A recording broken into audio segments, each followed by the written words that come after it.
Hello বন্ধুরা, সবাই কেমন আছেন? পিউ কুকিং প্যাশনে সকলকে স্বাগত জানিয়ে আজকে একদম একটা অন্যরকম পর্ব নিয়ে চলে এসেছি। কুমড়ো ফুলের এই পকোড়া রেসিপিটা আজকে আমি আপনাদের দেখাবো। তার আগে অবশ্যই আমার চ্যানেলটিকে সাবস্ক্রাইব করে পাশে থাকা বেল ঘন্টিটাতে ক্লিক করতে ভুলবেন না। আর প্রতিদিন সবার প্রথম আপনার কাছে রেসিপিটা যাতে পৌঁছে যায়, সেই জন্য বেল ঘন্টিটাতে ক্লিক করে অল অপশানটাতে অবশ্যই ক্লিক করে রাখবেন। তাহলে চলুন দেখে নেওয়া যাক এই কুমড়ো ফুলের সুন্দর সুন্দর পকোড়াগুলো আমি কত ইজিলি আর কত সুন্দরভাবে বানিয়ে নিলাম। পারফেক্টভাবে বানালাম কিভাবে সেটা দেখার জন্য অবশ্যই পুরো ভিডিওটা স্কিপ না করে শেষ পর্যন্ত দেখতে হবে। একদম মুচমুচে হয়েছিল। দেখুন, আমি এখানে এক থালা কুমড়ো ফুল নিয়ে নিয়েছি। একদম টাটকা টাটকা কুমড়ো ফুল নিয়ে নিয়েছি, গাছ থেকে তুলে নিয়ে এসেছি। এই সময় কিন্তু বেশ ভালো কুমড়ো ফুল ফুটছে, বাজারেও ভালোই কুমড়ো ফুল পাওয়া যাচ্ছে। প্রথমেই কুমড়ো ফুলগুলোকে এইভাবে কেটে নিতে হবে। আমি কাটাটা আপনাদের দেখিয়ে দিচ্ছি। এরকমভাবে একটা ছুরির সাহায্যে বা মুঠির সাহায্যে, যেভাবে আপনাদের সুবিধা, এইভাবে কেটে মাঝে যে অংশটা থাকে ওটাকে বাদ দিয়ে, সাইডের অংশগুলোকে বাদ দিয়ে এই ফুলটাকে কেবলমাত্র নেবেন। আর ভেতরে পোকা বা অন্য কিছু আছে নাকি সেটা দেখে নেবেন অবশ্যই। যদি পোকা থাকে বাদ দিয়ে দেবেন। এইভাবে দেখে নিতে হবে। প্রত্যেকটা কুমড়ো ফুলকে আমি সুন্দরভাবে একই রকম পদ্ধতিতে কেটে নিচ্ছি। আবারও একবার দেখিয়ে দিচ্ছি আপনাদের কিভাবে কুমড়ো ফুলটা কেটে নেবেন। পুরোটাকে একবারে কেটে নেবেন না, হালকা হালকা করে এইভাবে কেটে নেবেন। সমস্ত কুমড়ো ফুলগুলো এইভাবে কেটে নিয়ে আর ভেতরে পোকা আছে নাকি দেখে নিলাম আমি। এবার এগুলো একটা পাত্রে জল নিয়ে খুব আলতো হাতে ধুয়ে নিতে হবে। বেশি প্রেসার দেবেন না, তাহলে কিন্তু কুমড়ো ফুলগুলো নরম হয়ে যাবে। এইভাবে আলতো হাতে ভেতর বাইরে খুব ভালোভাবে ধুয়ে নিতে হবে। এবার ব্যাটার বানানোর জন্য আমি এখানে 4 চামচ বেসন নিয়ে নিচ্ছি। এই রেসিপিটা কিন্তু একদম নিরামিষভাবে আমি বানাবো। আপনারা যদি আমিষ বানাতে চান সেক্ষেত্রে রসুনের পেস্ট দিয়ে দিতে পারেন। দেখুন, এখানে 4 চামচ বেসনের সাথে আমি 2 চামচ চালের গুঁড়ো দিয়ে দিলাম, যাতে পকোড়াটা একদম করকরে টাইপের হয়, খাস্তা হয় আর মুচমুচে হয়। স্বাদ মতো লবণ দিয়ে দিলাম।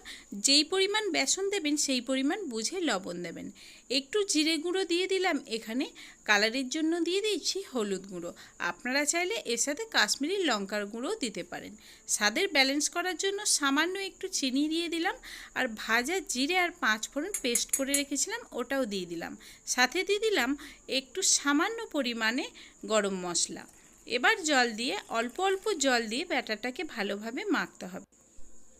ব্যাটারটা যত ভালোভাবে মাখবেন তত ভালো কিন্তু পকোড়াটা হবে। বেসনটাকে সমস্ত কিছুর সাথে খুব ভালোভাবে মেখে নেবেন। অল্প অল্প জল দিয়ে মাখলে ভালো মাখা যায়, সেই কারণে অল্প অল্প জল দিয়ে মাখারই চেষ্টা করবেন। আমি প্রথমে অল্প জল দিয়ে একটু ফেটিয়ে নিলাম, তারপর আরও কিছুটা জল দিয়ে ভালোভাবে মেখে নিচ্ছি। এবার এখানে আমি কালো জিরে দিয়ে দেবো। কালো জিরেটা দিলে কিন্তু পকোড়ার স্বাদ অনেকটাই বেড়ে যায়, ফ্লেভারটাও খুব ভালো হয়। তবে কালো জিরে যদি খেতে পছন্দ না করেন সেক্ষেত্রে মৌরিও দিতে পারেন। ব্যাটারের ঘনত্বটা আমি আপনাদের চামচের সাহায্যে দেখিয়ে দিচ্ছি আর আঙুলের সাহায্যেও দেখিয়ে দিলাম। ঠিক এই পর্যায়ে আপনারা কুমড়ো ফুলগুলো দিয়ে দেবেন। কুমড়ো ফুলগুলো কিন্তু একদমই ভালোভাবে বেসনের সাথে মিশিয়ে নিয়ে কড়াইয়ে ছেড়ে দিলেই তৈরি হয়ে যাবে আজকে কুমড়ো ফুলের এই পকোড়ার রেসিপিটা। তাহলে বন্ধুরা, কে কোথা থেকে দেখছেন কমেন্টে জানাতে কিন্তু ভুলবেন না। আর আমার রেসিপিগুলো কেমন লাগছে সেটাও কিন্তু কমেন্টে জানিয়ে যাবেন, তাহলে আমারও ভালো লাগবে। এক দিদি, মুনমুন বলে নাম, উনি আমাকে কমেন্ট করেছেন যে উনি মোচার চপের রেসিপিটা দেখতে চান। দিদি ভাই, আমি খুব তাড়াতাড়ি চেষ্টা করব আপনাকে ওই চপের রেসিপিটা দেওয়ার। মোচার চপের রেসিপি তো সত্যিই খুব ভালো লাগে। তাহলে দেখুন, এদিকে তেল গরম হয়ে গেছে নাকি, তেলের ওপর হাত দিয়ে দেখে নিয়ে আমি একে একে কুমড়ো ফুলগুলো ছেড়ে দিচ্ছি। প্রথম ব্যাচে সবগুলো দিয়ে দেবেন না, তাহলে কিন্তু পকোড়া একদমই ভালো হবে না। কড়াইয়ে কীরকম স্পেস আছে সেরকম বুঝেই পকোড়াটা ছাড়বেন, যাতে একটার সাথে একটা কোনোভাবেই লেগে না যায়। তারপর ছান্তার সাহায্যে উপরে একটু গরম তেল দিয়ে দেবেন। আর একটু হালকাভাবে হয়ে গেলে উল্টে পাল্টে নেবেন। দেখুন, পকোড়াগুলো কিন্তু বেশ ভালোভাবে ফুলছে। আর এখন আমাদের পকোড়াটা একদমই রেডি হয়ে গেছে। এটা তুলে নিয়ে পরের ব্যাচের পকোড়াগুলোও দিয়ে দেবো।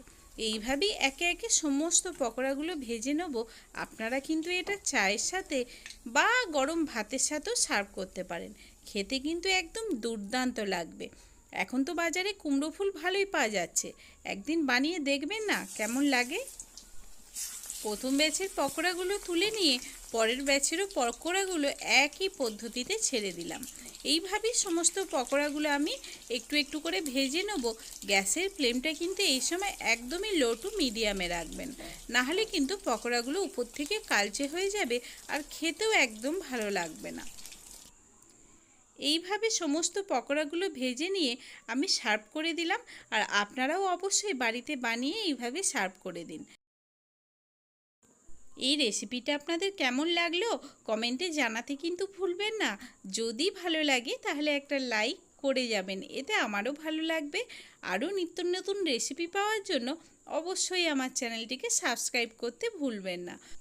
পুরো ভিডিওটা স্কিপ না করে শেষ পর্যন্ত দেখার জন্য আপনাদের সকলকে অনেক অনেক ধন্যবাদ প্রিয়ের তরফ থেকে।